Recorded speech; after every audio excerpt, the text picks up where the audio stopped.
नमस्कार साथियों, भाग्यश्री धर्म में फिर से आपका बहुत बहुत स्वागत है। सरल गीता दर्शन की अपनी सीरीज में आज हम बात करने वाले हैं श्लोक नंबर 42 और 43 की।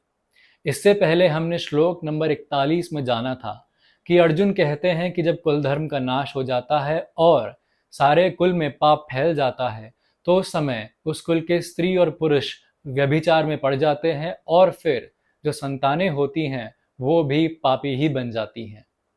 इसके आगे हम श्लोक नंबर 42 में पढ़ते हैं।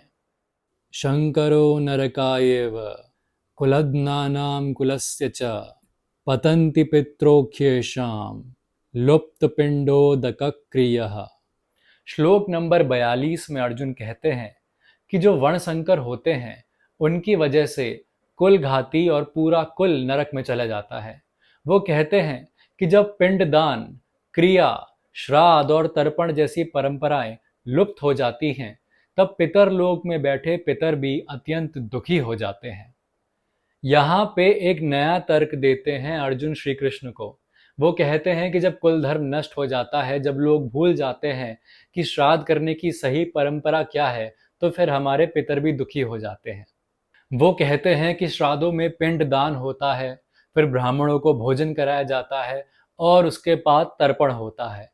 लेकिन ये सारी क्रियाएं तो तब होंगी ना जब इसको जानने वाले लोग होंगे। अर्जुन कहना चाहते हैं कि वर्ण संकर संतानों को शास्त्रों का ज्ञान तो होगा नहीं और उनको कोई बताने समझाने वाला भी नहीं होगा। ऐसे में पहली बात तो वो श्राद्ध करेंगे नहीं, और अगर करना भी चाहें तो भी वो सही तरीके से नहीं करेंगे, सही मर्यादा से नहीं करेंगे। ऐसे में जो हमारे पितर हैं उनको तो और ज्यादा दुख हो जाएगा। ये बात एक हद तक बिल्कुल ठीक है, क्योंकि बिना जानकारी के किया गया श्राद्ध तो पितरों को नहीं मिल सकता। आज के समय पे भी कई सारे लोग श्राद्ध से पहले पढ़ते हैं, समझने की कोशिश करते हैं, वीडियोस देखते हैं ताकि वो श्राद्ध ठीक से कर सके। लेकिन हम भी जानते हैं कि जब तक हमारे साथ कोई ऐसा मनुष्य नहीं होता जिसको सब चीज़ें सही तरीके से पता है, वो हमारा साथ नहीं देता, हमें समझाता नहीं, तो फिर हम ये देखेंगे कि अगले साल के श्राद्ध में भी हम कहीं से जानकारी ले रहे होंगे, कोई वीडियो देख रहे होंगे और उसके हिसाब से श्राद्ध कर देंगे। ऐसे में ना तो हमें अपने ऊपर पूरा विश्वास होता है कि हम जो कर रहे हैं वो ठीक है, और ऊपर से हम श्राद्ध को कई बार अलग अलग तरीकों से कर देते हैं जिससे हमारे पितरों को कष्ट तो होता ही होगा। श्राद्ध करने की जो बात हमने की है वो मनुस्मृति में लिखी गई है। तो एक तरह से देखा जाए तो अर्जुन अपने अनुभव के हिसाब से, अपनी समझ के हिसाब से गलत नहीं कर रहे। वो एक ठीक तर्क ही दे रहे हैं श्री भगवान को। लेकिन श्री भगवान आगे जाके उन्हें सब समझा देंगे, उनके मन के सारे भय दूर कर देंगे। इसी बात के साथ अब हम बढ़ते हैं श्लोक नंबर 43 पे। आगे बढ़कर अर्जुन कहते हैं, दोषे रेते कुलग्नानाम वर्ण संकर कारके है उत्साध्यन्ते जाति धर्माः कुल धर्माश्च शाश्वताः। अर्जुन आगे कहते हैं कि इस वर्ण संकर कारक दोष से कुल घातियों की संतानें कुल धर्म भी नष्ट कर देती हैं और जाति धर्म भी नष्ट कर देती हैं। यहाँ पर अर्जुन 4 वर्ण संकर कारक दोषों के ऊपर इशारा कर रहे हैं जो हमने पहले ही पढ़ लिए हैं। पहला तो होता है कुल का नाश, उससे होता है कुल धर्म का नाश, उससे होती है पापों की वृद्धि और उससे होता है व्यभिचार, जिससे वर्ण संकर संतानों की उत्पत्ति होती है। यहाँ पे अर्जुन ये भी कहते हैं कि उससे जाति धर्म भी नष्ट हो जाता है। अगर हम उस समय में जाके देखें तो उस समय में भारतवर्ष में बहुत सारी जातियां यहाँ से वहां आती जाती रहती थी। पूरी दुनिया के लोग भारतवर्ष में आते थे क्योंकि ये सच में एक सोने की चिड़िया ही हुआ करती थी। तो ऐसे में अलग अलग जातियों की अपनी अपनी मर्यादाएं थी, अपने अपने नियम थे जो सारे के सारे सदस्य मानते थे। लेकिन अगर उन जातियों का कुल धर्म नष्ट हो जाए तो फिर उनकी मर्यादा तो खत्म हो ही जाएगी और ऐसे में उनकी जाति का नाश भी हो ही जाएगा।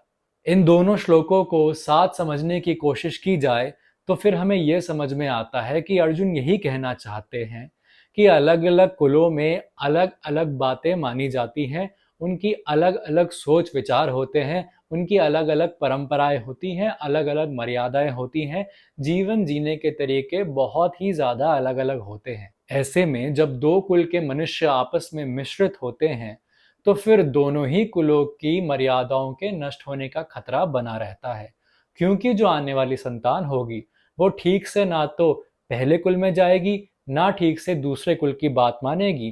तो ऐसे में दोनों ही कुलों की ज्ञान वो कम पड़ता जाएगा। यही सोच है अर्जुन की। इसी सोच की वजह से अर्जुन लड़ना नहीं चाहते, वो पीछे आ जाना चाहते हैं, वो युद्ध नहीं करना चाहते। लेकिन ये जो पूरा का पूरा डर है, ये जो पूरी की पूरी बातें हैं अर्जुन के मन में आने वाले समय के लिए, जो कह सकते हैं कि एक एंजाइटी है अर्जुन के मन में बहुत ज़्यादा, उन सब चीज़ों का नाश श्री कृष्ण आगे करने वाले हैं।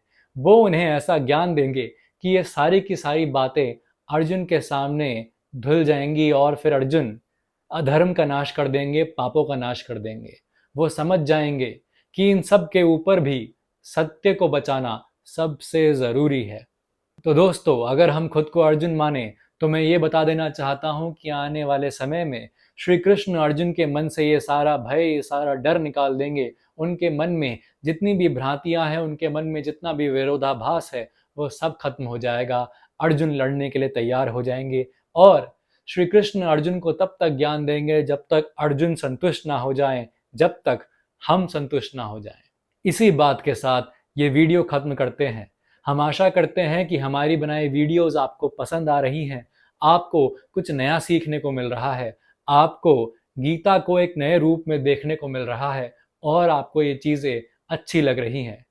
हमारी वीडियोस को ऐसे ही लाइक करते रहिए, अपने मित्रों परिवारजनों के साथ ये वीडियो शेयर कीजिए, इस चैनल को ज़रूर सब्सक्राइब कीजिए, गीता को अपना समर्थन दीजिए और सबसे महत्वपूर्ण बात, भगवद गीता को अपने जीवन में बदलाव लाने दीजिए।